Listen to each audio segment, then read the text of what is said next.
नमस्कार. अष्टावक्र गीता निरूपणामधील आज हा 9वा भाग. मागच्या भागात आपण जनकाने आपली स्थिती सांगितलेलं सगळं वर्णन जनक करतो ते आपण पाहिलं. या भागामध्ये आपण आता अष्टावक्र जनकाला त्याच्यावरती उत्तर देत आहेत तिथपासून आपण सुरुवात करणार आहे. श्लोक क्रमांक 46. अष्टावक्र उवाच अविनाशिनमात्मानकं विज्ञाय तत्त्वतः तवात्मज्ञस्य धीरस्य कथमर्थार्जने रतिः. अर्थ.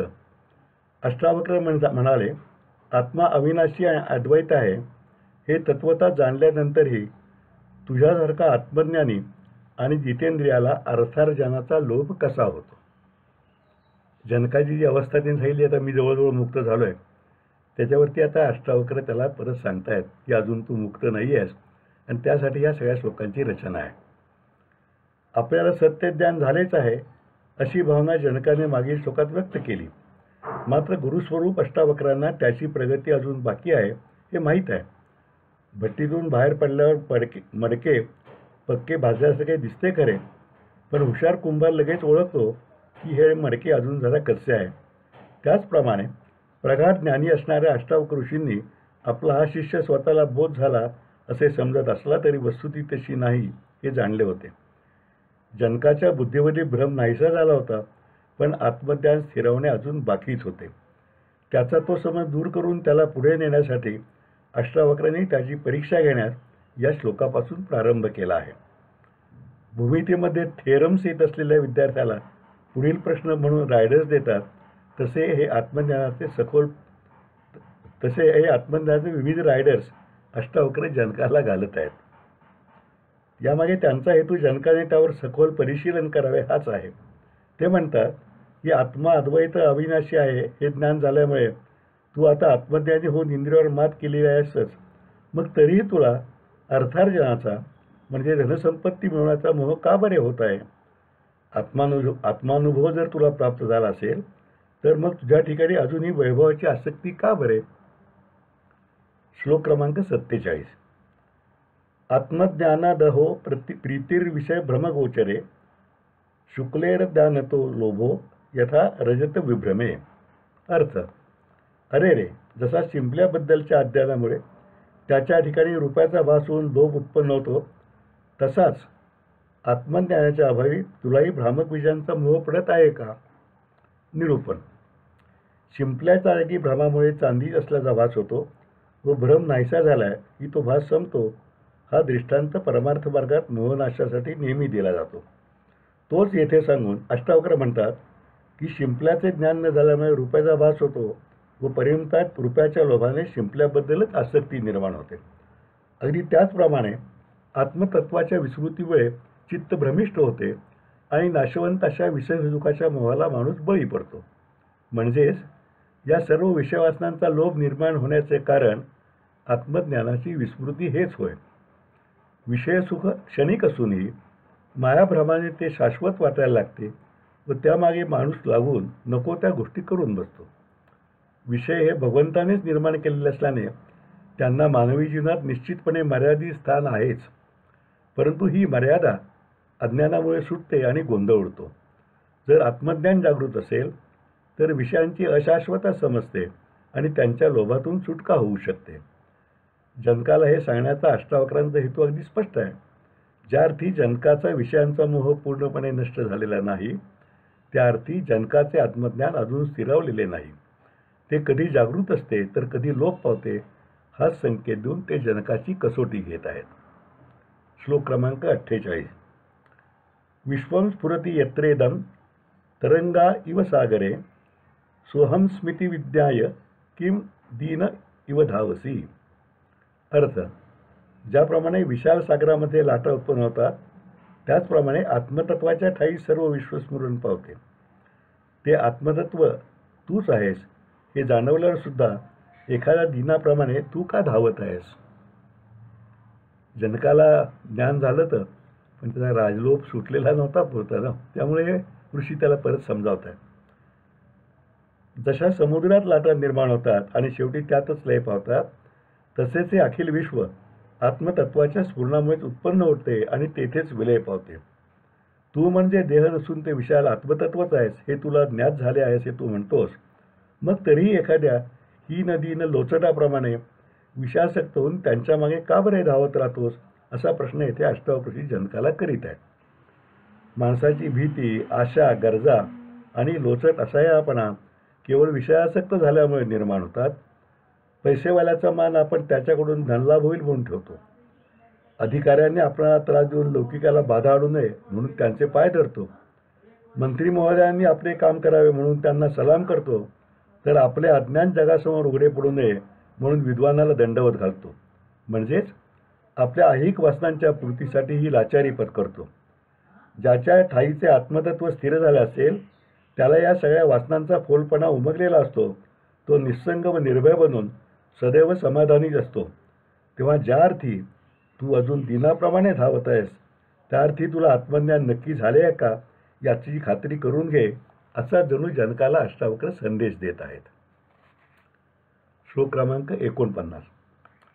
श्रुत्वापि शुद्ध चैतन्यम आत्मान मतिसुंदरम उपस्थे इत्यंत संसत्तो मलिन्य मधिगच्छती. अर्थ, आत्मा शुद्ध चैतन्य स्वरूप आणि अनुपम सुंदर आहे हे ऐकल्यावर सुद्धा जीव जननेंद्रियाच्या ठाई अतिशय आसक्त होऊन गलिच्छपणाला का बरे कवटाळत आहे. जनक राजा होता. राजा म्हटला की राणी वत्साला, त्याबरोबर इतरही कदाचित जनानखाना म्हणत नाही आपण, पण अन्य स्त्रिया सुद्धा असू शकतात राजाला. कदाचित तिकडेच हा संकेत जनक अष्टावक्र ऋषी करतायत. बाह्य सुधारणांनी शारीरिक सुखसोयी वाढतात, परंतु आंतरिक सुधारणांनी माणूस जास्त जास्त संयमशील, सुविचारी, सहृदय आणि सुसंस्कृत बनत जातो. त्याचे विचार, उच्चार आणि आचार यामध्ये विलक्षण फरक पडतो. रंगज्ञान होईपर्यंत भडक रंगाचा मोह पडतो, पण ते झाल्यानंतर त्यातील फोलपणा समजून खरे रंगसौंदर्य समजू शकते.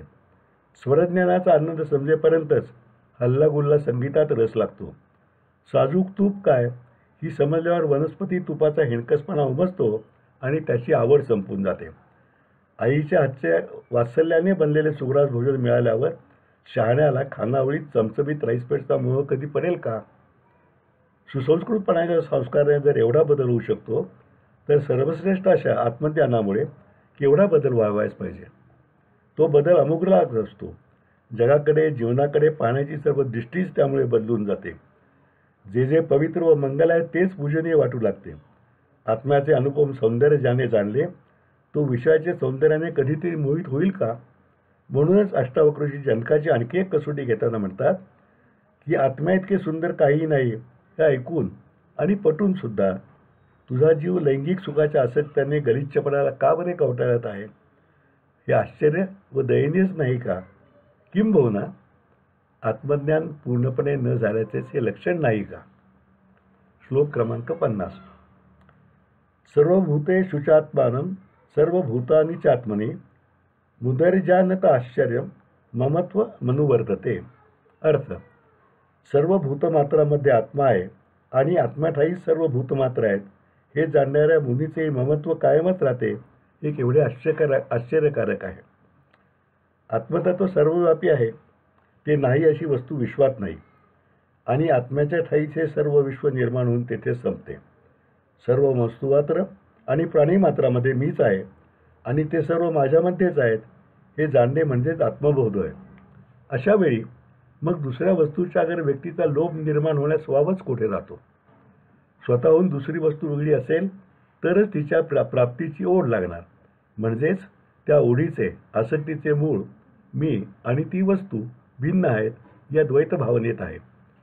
पण सर्व ठिकाणी आत्मतत्वच आहे हे अद्वैत जाणल्यावर द्वैत शिल्लकच राहत नाही, तर मग ममत्व आसक्तीला कारणच उरत नाही. अद्वैत स्थिरावले की लोभ उत्पन्न होण्याचा प्रश्न संपून जातो. पण असा आत्मबोध स्वतःला झाला आहे समजणाऱ्या तुझ्यासारख्यालाही ममत्वाने लोभ सुटत नाही हे केवढे आश्चर्य आहे बरे. त्यांच्या सांगण्यात तात्पर्य असे की जनकानेच पुन्हा आत्मपरीक्षण करावे आणि आपले ममत्व पूर्णपणे संपले आहे का याची खात्री करून घ्यावी आणि अर्थातच ते संपले असेल तर स्वतःला आत्मज्ञान झाले असे समजू तरी नये. श्लोक क्रमांक 51. आस्थितः परमाद्वैत मोक्षार्थेपि व्यवस्थितः आश्चर्य कामवशगो विकला केले शिक्षया. अर्थ, परम अद्वैताच्या स्थायी स्थिर झालेला आणि मोक्षपदी बसलेला पुरुषही कामवश होऊन रतिक्रीडेने व्याकुळ होतो, हे आश्चर्यच नाही का? जनकाची परीक्षा घेताना अष्टावक्र ऋषी उपरोधाचा पुरेपूर वापर करतात. लिखी बुले सुने लागे या म्हणीप्रमाणे ते जो प्रश्न दुसऱ्याबद्दल उपस्थित करीत आहेत तरी त्यांचे खरे लक्ष आहे जनक हेच आहे. कामवासना ही गोष्ट अशी आहे की ती केव्हा डोके वर काढेल आणि बघता बघता माणसाला भ्रमिष्ट करून जे करू नये ते करण्याला भाग पाडेल हे सांगणेही अशक्य आहे. कामवासनेला वय, परिस्थिती, शरीर प्रकृती या कशाचंही बंधन आवरू शकत नाही.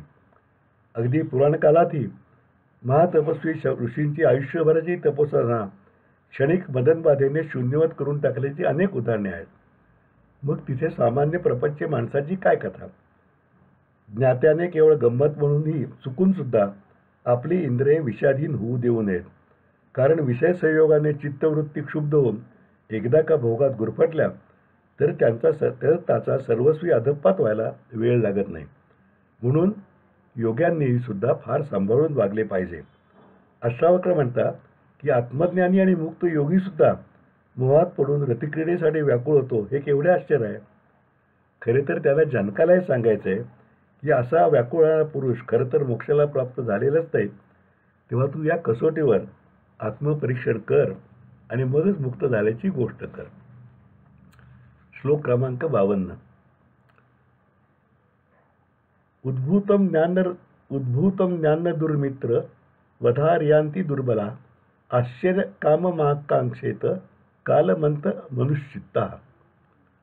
अर्थ, उत्पन्न होणारी कामवस्था ही ज्ञानाचा शत्रू आहे हे जाणल्यानंतरही माणसाने अंतकाळ समीप आल्यावर क्षीण अवस्थेत सुद्धा कामेच्छा धरावी हे आश्चर्यच आहे. तारुण्य प्राप्तीबरोबर माणसाच्या मनामध्ये कामवासना उत्पन्न होते. त्या आधारे तो विविध विषयोपभोगामध्ये रंगून जातो. भूक लागली की माणूस जेवतो आणि त्याची भूक शांत होते. परंतु भोग भोगून कामवासना तृप्त होऊन शांत न होता ती उलट वाढतच जाते. वासनेची तीव्रता स्पष्ट करण्यासाठी नेहमी अग्नीची उपमा दिली जाते. अग्नीमध्ये हवनद्रव्य घालत गेलो तर त्यांनी तो शांत न होता उलट अधिक प्रज्वलित होतो. त्याचप्रमाणे विषयभोग भोगल्यावर कामवासना अधिकाधिक प्रखर व सर्वव्यापी होत जाते. विषयभोगाने शांत होत नाही, उलट जास्त उत्कट होत जाते. मात्र जेव्हा आत्मज्ञानाची साधना सुरू होऊन शरीराचे आणि त्याच्या भोगाचे क्षणभंगुरत्व उमजू लागते तेव्हाच ती क्षीण होण्याची शक्यता असते. काम हा ज्ञानमार्गाचा शत्रू असून ज्ञानप्राप्तीतील मोठा अडसर आहे. ज्या ज्ञानी माणसाने हे जाणून कामवासनेवर विजय मिळाला आहे त्यालाही वयोमानाने दुर्बळ होऊन अगदी मृत्यू समीप आला तरी अशा अवस्थेतही विषयभोगाची इच्छा उत्पन्न होते, हे केवढे बरे आश्चर्य आहे. असे विचारून अष्टावक्र जनकाला हेच सूचित करीत आहेत की अशा माणसाला खरे तर सत्यज्ञान प्राप्त झालेले नाही हे ओळखायला पाहिजे, अन्यथा त्याने विषयभोगाची इच्छा धरलीच नसती. श्लोक क्रमांक 53. इहामुक्त विरक्तक्ष नित्यानित्य विवेकिना आश्चर्य मोक्ष कामस्य मोक्षादेव विभीषिका.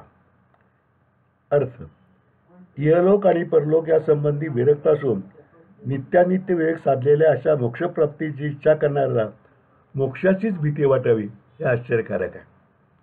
अष्टावक्र ऋषी केवळ परमपदी पोचलेले महासिद्धच नाहीत तर उत्कृष्ट मनोवैज्ञानिक आणि भाषाप्रभूही आहेत. उपरोध या भाषाशास्त्रीय या अलंकाराचा येथे त्यांनी अप्रतिम उपयोग केला आहे. माशाने पाण्याला जावे, माशाने पाण्याला भ्यावे, वनराजाने रक्ताची भीती धरावी, यात जो विरोधाभास आहे त्याच तीव्रतेचा उपरोध मुमुक्षूने मोक्षाची भीती बाळगावी या कल्पनेत आहे. प्रापंचिक पित्याला पुत्र विरक्ती घेतो म्हटले तर भीती वाटेल, पतिदेव संन्यास घेतो म्हटले तर पत्नी व्याकुळ होईल, हे सर्व स्वाभाविकच आहे. पण ज्याने संन्यास वृत्ती स्वीकारून नित्य काय आणि अनित्य काय याचा विवेक केला आहे, म्हणजेच विश्व नाशवंत असून केवळ आत्मतत्व अविनाशी आहे हे जाणले आहे, ज्याला ऐहिक सुखाचा लोभ राहिला नाही आणि स्वर्गीय सुखांचाही नाही, तो मुमुक्षू होय. सर्वातून मुक्त होऊन परमात्म्याशी एकरूप होण्याची एकमात्र इच्छा करणारा तोच मुमुक्षू होय. अशा मुमुक्षूला जर शंका उत्पन्न झाली की मुक्तावस्थेमुळे माझ्या सर्व इच्छा संपून गेल्यावर मी सुखभोग कसे घेणार, तर हा केवढा मोठा विरोधाभास आहे. मोक्षावस्था त्या वासनापूर्तीच्या आड येईल म्हणून मुक्तीचीच त्याला भीती वाटावी, हे आश्चर्यच नाही काय. अर्थातच अशी भीती बाळगणारा खरा मुक्त नव्हेच, हेच अष्टावक्रांना स्पष्ट करावायचं आहे. आणि या सर्व उपरोधिक बोलण्यामागे जनकाला विषयभोगाची निवृत्ती व्हावी व त्याच्या अंतरातील मुक्तीची इच्छा तीव्र उद्दीपित करावी, हाच त्यांचा कल्याणकारी हेतू आहे. आज आपण इथेच थांबूया. 54व्या श्लोकापासून उद्या सुरुवात करूया. तोपर्यंत नमस्कार.